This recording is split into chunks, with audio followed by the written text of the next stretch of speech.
A really, really important Protoss fundamental is learning to do your wall-offs properly. And there are a lot of moving parts, so we're going to have to kind of take them one at a time. The first is just your pylon placement. Something that tricked me for a really long time about this is where the power grid extends to.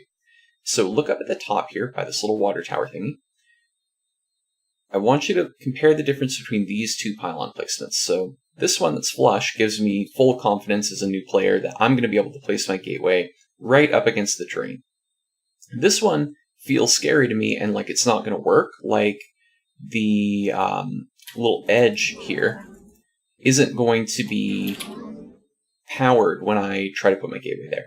But in fact, it actually works perfectly fine. You'll notice in a second here when I place my gateway that there'll be one square that's just kind of partially covered by this power field, and that is a valid placement. There is another important bit to this, which is you have to connect your wall into impassable terrain. If you look, when we're going to make a building placement, if I can hit the keys properly, we see some squares that are translucent and some that have this kind of yellowy orange color. The transparent squares are valid placements for gateways. They're also places where units can walk. The yellowy squares are impassable, so I can neither place a gateway there nor walk through. So what we want to try to do here is make our placement connected to that impassable terrain, and we want to do it in such a way that it's not catty corner. So a placement like this will allow units to walk through the diagonal transparent squares beside the gateway. So we can actually probably demonstrate that after, but let's show a sort of correct wall off first. This is the first time I've walled on this map, so I might get it wrong, but we've got contingencies for that. So I'm going to have my gateway finished. I'm going to put a cybernetics core right beside it. And let's say this game I'm opening up Twilight. I'm going to go ahead and place my Twilight right here.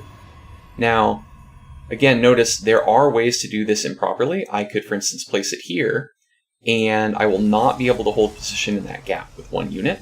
If I place it here or here, that is a valid placement. So if we place here, and I hold position one probe, we got to place it right though, and I try to move the other one through it, I can't do it. Now let's look at the incorrect placement. Imagine that I place, let's see, let's think of a wrong way to do it. I think that guy's actually okay there. If I place it here, right?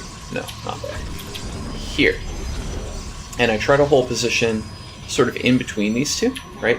It looks visually like I walled it off, but in fact, Zerglings will be able to slip through. Some units will not be able to, and if you have it even a little bit off-center, then all units will be able to slip through, even though it kind of looks sort of right.